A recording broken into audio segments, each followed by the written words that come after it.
Nothing contained in this recording is intended to encourage the use of illegal substances. This recording represents only the opinions of the hosts and their guests and should not be taken as medical or legal advice. In no way does listening, reading, corresponding, or interacting on social media with our content establish a doctor-patient or legal relationship. The content here is intended to share thoughts and opinions to foster constructive discussion. Please consult your healthcare professional for any medical questions concerning psychedelics. The views expressed by hosts and guests on this recording are not necessarily the views of Psychedelia or any other company with which the hosts and guests are associated. Hello, fellow traveler. Welcome to Psychedelia. Thank you for joining us. I'm here with my trusted companions, Radhi Shah and Los Arias. My name is Jeff Zuber. We're your humble tour guides on this intellectual and spiritual journey through the world of psychedelics. Each show will be introducing a handful of timely psychedelic topics for examination and discussion. Our guests in the show will draw from the entire spectrum of society. We'll be sitting down with scientists, medical professionals, politicians, business people, academics, and anyone else that can offer a different, useful perspective on the emerging world of psychedelics. Dr. Kelly Bender will be joining us in a few moments. Los, why don't you kick this off for us and tell us what's happening in the world of psychedelics? Well, guys, thank you so much. And it's so good to be here in the audience. Welcome. We really want to strive to bring you the best and brightest in the space today. And, I think a decent place to start about that is sort of, the evolution of what has happened here. So going back to, of course, the 1970s, the creature that is Schedule 1 has housed all these medicines that now studies are showing really help people. And of course, on a Schedule 1, there is no medicinal value and there's a high potential for abuse. So, you look at stuff like, waking up on the legislative front and decrim front, you see, a couple years ago, Denver, Oregon, Seattle, Santa Cruz, Oakland, everyone's taken these small steps towards beginning the normalization conversation. And then you have some great research happening. For example, at Johns Hopkins with Psilocybin specifically, they're seeing incredible efficacy and breakthroughs with, treatments with addiction, depression, anxiety, things like this. On the addiction front, what's the most interesting to me about the study that's happening at Hopkins is the fact that they are finding the thesis that they're formulating from the work that they're doing is that psilocybin actually helps heal the psychology of addiction. Think about that, right? There's a bigger thing happening there. And I posit to you, the audience, and anyone in the audience who's had their own journeys and experience with that medicine, I think would agree, by opening up all those other neural pathways and even dimensions as you have that experience, there's healing that's possible there that isn't with, traditional, medicines that are available today, right? And when you look at the actual stats, 80% of people who went through these trials for addiction specifically, for example, smoking, 80% of them stopped smoking. It's wild. And the leading cessation therapy for, cigarettes, that's not a psychedelic compound, you're looking at like a 35% efficacy rate. So, huge strides. And I think it's really promising. And Jeff, if you want to speak to some of the other research that's being done on some of those other use cases, go for it, brother. That's just ridiculous. Those numbers, they're just profound. And what you're saying in terms of treating the actual physical situation in the brain rather than just doing what a lot of modern medicine does today, which is treat symptoms. I mean, not always, but the efficacy is going to the root of the problem here. That's just pretty mind-blowing. With regard to psilocybin, it's also been shown to show efficacy in depression and death anxiety. Something reported by Dr. Johnson in psilocybin, psychom.net. I think I'm getting that right. It's an article by Karen Garrell and Andrew Penn. Fascinating article on the background and just some points of where it's at. And patients with major depressive disorder experience significant improvement after being treated with psilocybin. That's the active ingredient in magic mushrooms in combination with psychotherapy, and more than half were in remission 4 weeks afterward. The most advanced work is with patients with life-threatening cancer, where we saw dramatic reductions in depression and anxiety and showed persistent benefits 6 months later. which is extremely atypical. This was Dr. Johnson in that same article. That's just unreal. They're talking about breakthroughs that modern medicine just can't even hope to come close to. Right, but do you guys know how psilocybin really works? I guess nobody knows. So I was reading an article on Psychom again, where I came across a brilliant explanation by Michael McKee. He's a staff psychiatrist at Atascadero State Hospital in California and author of The Joy of Recovery, where he quotes that exactly what psilocybin does to the brain to trigger changes in mood and behavior is still a big mystery, like we all know. But we know that acutely when someone's on psychedelic drug, the brain communicates in a much different way than it was programmed to. He further goes on to say that the programming begins in mid to late childhood to handle roughly 90 to 100 billion neurons in the cerebral cortex, the outermost layer of the brain, that plays a key role in higher order functions such as perception, thought, memory, and judgment. If all of those neurons could communicate with each other, the number of potential connections is probably higher than the number of atoms in the universe. But the brain can't function like that. I mean, it has to be effective for its survival. There is a pruning process where perceptions of the way we understand ourselves in the world are narrowed and the ego consciousness develops. And what happens to all of those neural connections is that some get prioritized and are very efficient, like highways, with a lot of neural traffic going through, and the others are pared down and rarely used, like dirt roads. That's where psilocybin can come into play. It can basically open up those dirt roads again and send a lot of traffic down them. Let's keep getting dirty here, team. And, I'd love to introduce, to the front of the stage here, Dr. Kelly Bender, rock star naturopath medical doctor, who's blazing the trail with ketamine and other modalities. And we're here to wrap it with her. Let's do it. Let me just give a little background for Dr. Bender. She's a California licensed naturopathic medical doctor. As a graduate of Southwest College of Naturopathic Medicine, Dr. Bender is trained as an expert in integrative medicine. After graduating summa cum laude with a Bachelor in Science in Pharmacology and Toxicology from the University at Buffalo and top of her class in medical school, she has continued her training in cutting-edge therapies. She is trained with Phil Wolfson at the Ketamine Training Center in ketamine-assisted therapy and used this in practice for the last 5 years. She is the founder of Pure Vitality Rejuvenation Center in Los Angeles and the medical advisor for the psychedelic mental health company Wondermed. Kelly, welcome aboard. Hi, thank you so much for having me. I'm really grateful to be here to talk about ketamine.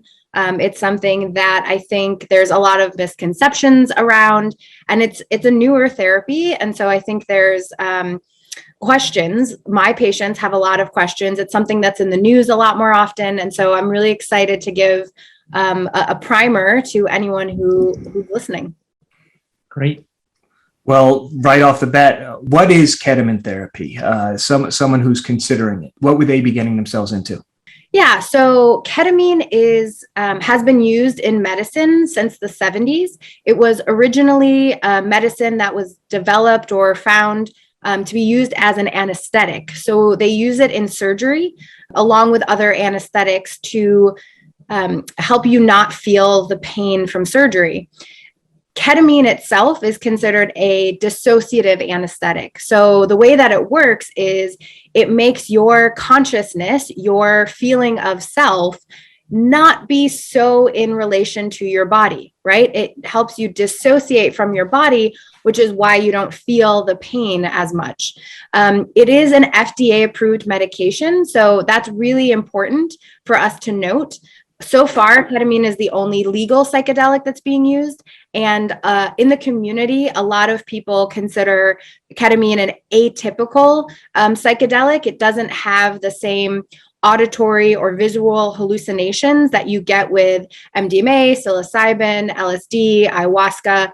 All of those medications work on your serotonin receptors. So they have a different pharmacology. But ketamine, we'll talk about how it works. Ketamine works in a different way in your brain, and it's classified as this dissociative. So we use it in medicine. It's FDA approved to stop pain. They use it for pain management and also in surgery. About 20, 30 years ago, a few really interesting psychiatrists noticed that people, when they were coming out of surgery, had reports of seeing God or feeling one with the universe. Their anxiety lifted for a time, their depression lifted for a time. And so they said, well, what is it about this? And can we use it in other ways?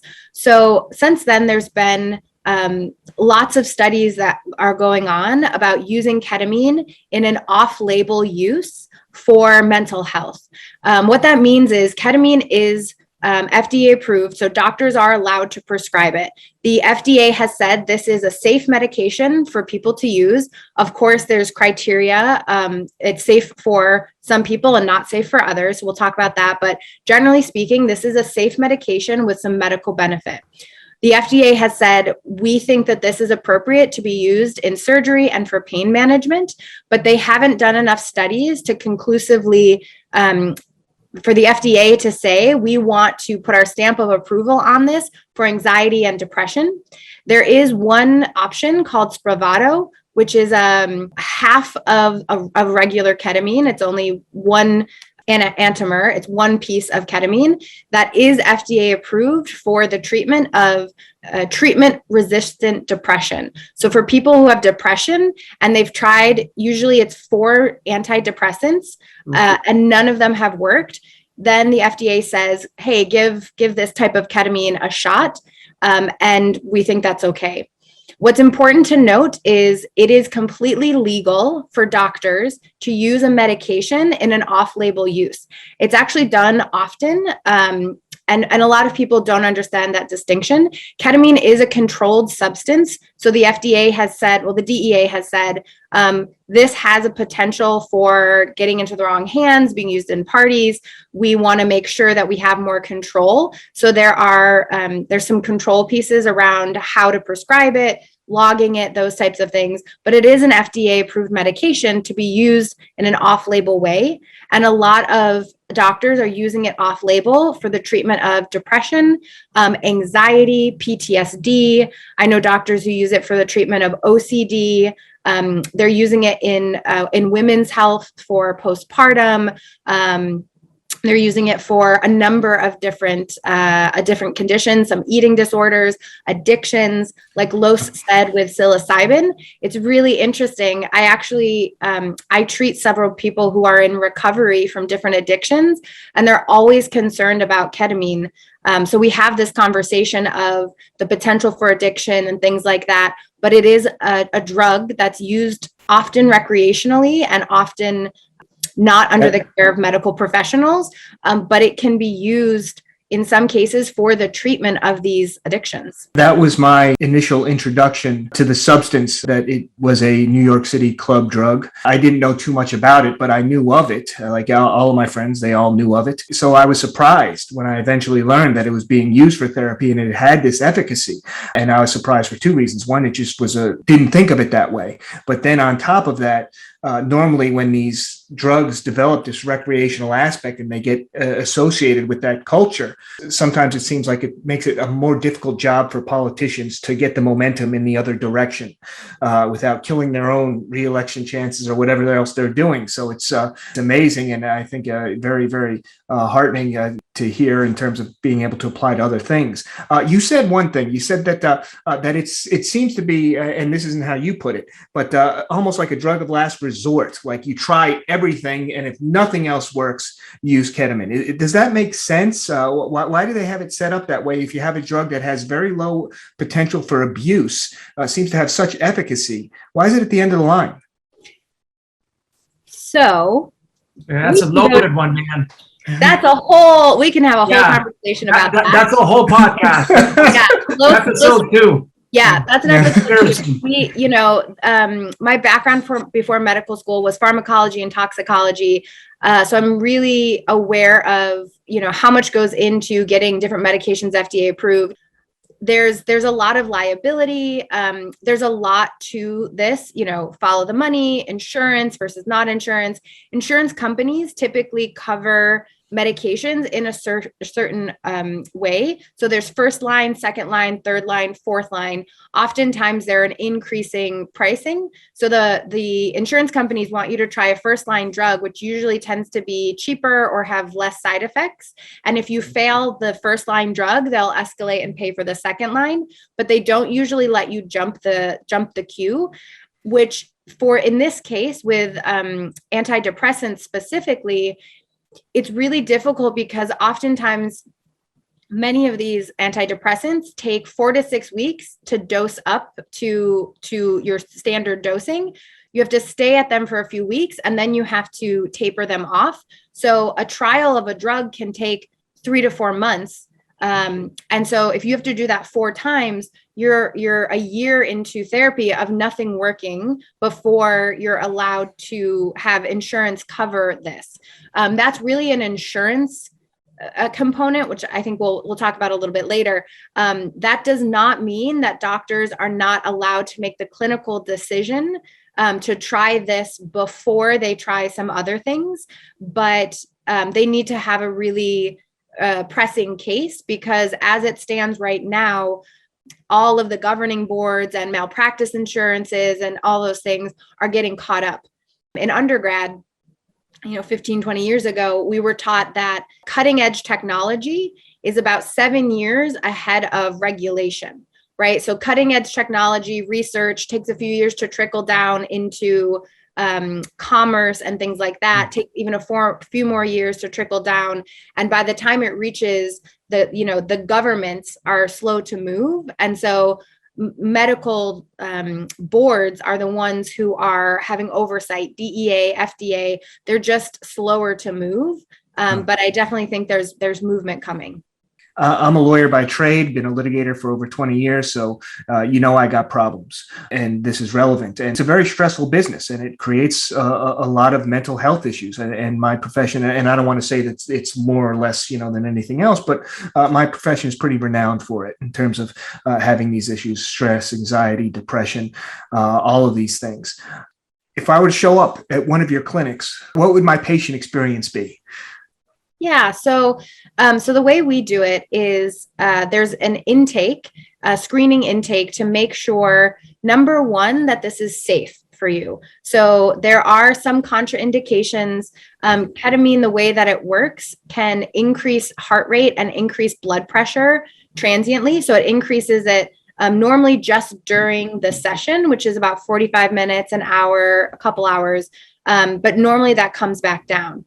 In some rare cases, it doesn't come back down, and we need to use medication to bring those back down for people. So we always screen for people who already have high blood pressure or high heart rate that isn't treated very well.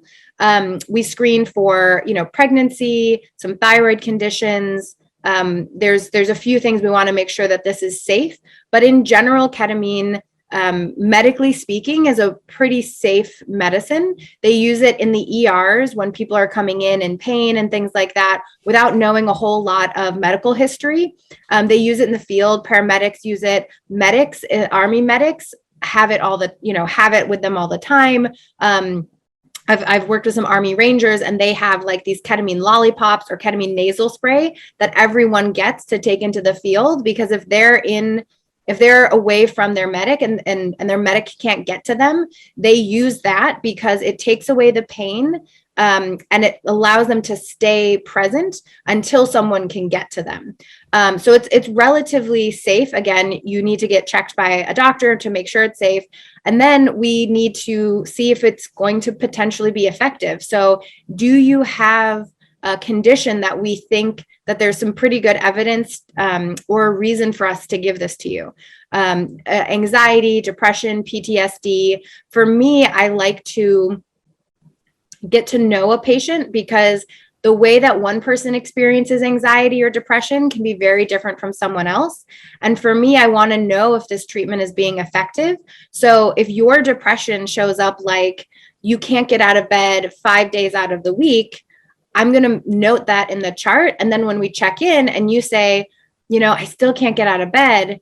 And I say, well, how many days a week? And you say 2, that's an improvement. Even if it's not gone, that's an improvement. So it helps us track what we're treating to see if it's being effective. Once we decide if it's safe and possibly effective, we go through a whole informed consent where we tell people, what they can expect from treatment. I like to explain to people what ketamine is doing to their brain. I think it's always fascinating. People really like to know what's happening. I liked the traffic analogy. That's how I have a traffic analogy I explain to my patients. Psychedelics are often hard to kind of understand conceptually until you've experienced them. So what ketamine is an NMDA receptor antagonist. So what that means, antagonist, right? If you have an antagonist, that's like a bully, right? Like an antagonist is like somebody that's stopping you from doing what you want to do.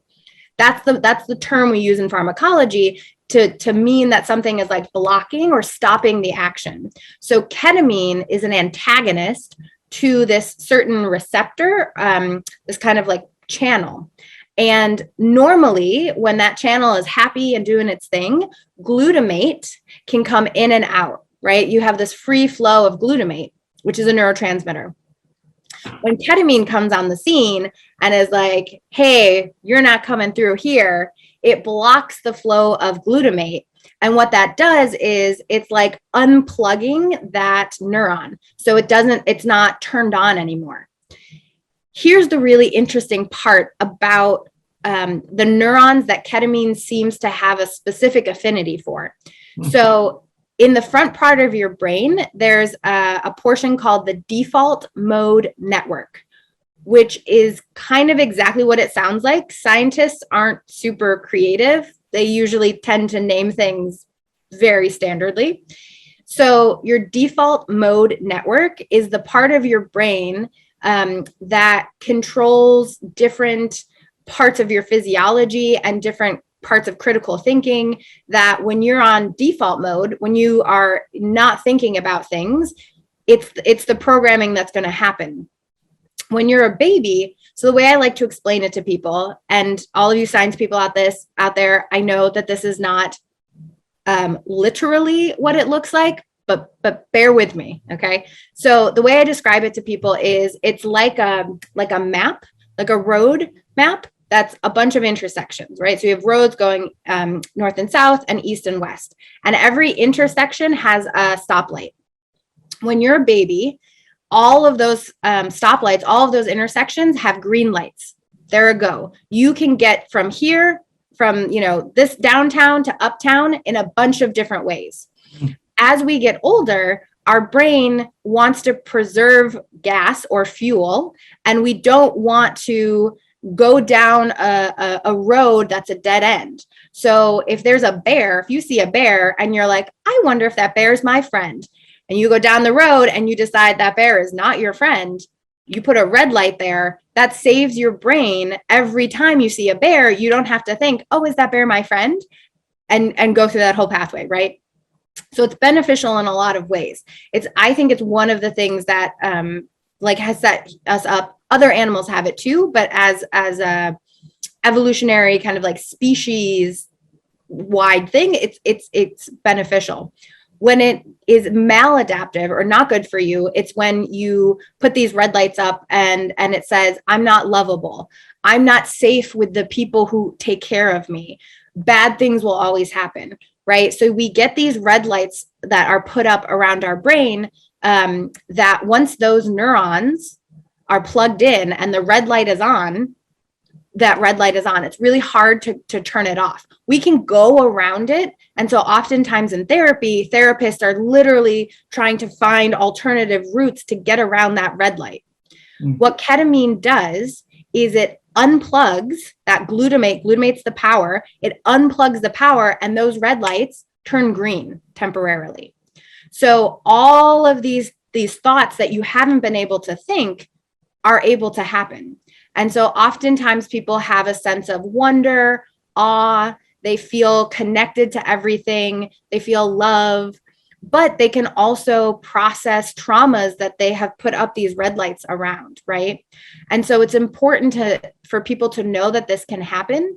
And in my opinion, and this is not everyone's opinion, but in my opinion, it's really important to have a therapist or somebody who knows how to work with people in these altered states of consciousness, because ketamine has a pharmaceutical effect for sure. It can drop some people's anxiety, it can drop your depression, and that feeling can persist for weeks for people. But if you're talking about getting to the root cause, you really want somebody who knows how to work with integration. For me, if you're just doing ketamine as a molecule, if you just see it as a drug that's doing something to your brain, you're missing out on at least 50% of the benefit. Oh, yeah. Yeah, I mean, it's so cool to see it all coming into a medical context. And thank you, Kelly, for the work that you're doing. You're helping people. You're literally, laying down the tracks for the future of medicine. And that takes courage and a lot of guts. And we really appreciate you taking the time to be our very first guest. And, let's have you back on very soon. Yes. I would love it. I'm really passionate about this work. It has been life-changing for patients in a way that I've not seen other things be able to be life-changing. So I'm part of a number of different nonprofits and some lobbying groups to help get this expanded, right? Access expanded, because I do think that when used appropriately, right, making sure that it's the right fit for the patient with the right support system, I cannot stress this enough. It really setting will make this a different drug. I have patients who have used this in a club social context, and they've used it for years and they've been fine. Nothing bad has happened, but their experience in that set and setting compared to a medical set and setting, every time they tell me this feels like a different drug, right? So I'm a huge advocate for doing this in a really conscious way with people who are well-trained, know how to handle it. But it can be, when I say life-changing, I mean, people who have suffered for 30, 40 years are feeling like themselves again, like they didn't even remember how they could feel. Listen, thanks so much for joining us. Really appreciated having you here. It's fascinating. It just continues to blow my mind, the potential of these things, like it's not even real. Yeah, it's really wonderful. And I would welcome you, Los, anyone. I have an office in Los Angeles, of course, qualify. But I also am the medical advisor for Wondermed, which is opening in California, New York, Florida, and Texas, April 1st. And that is a more accessible option for a lot of people. Fantastic. Listen, thanks so much. Pleasure to have you. Let's do this again. Okay. Sounds good. Thank you. And we're signing off here. I just want to remind everyone to check out the magazine. You can subscribe at Psychedelia.Live. Safe travels. Safe travels.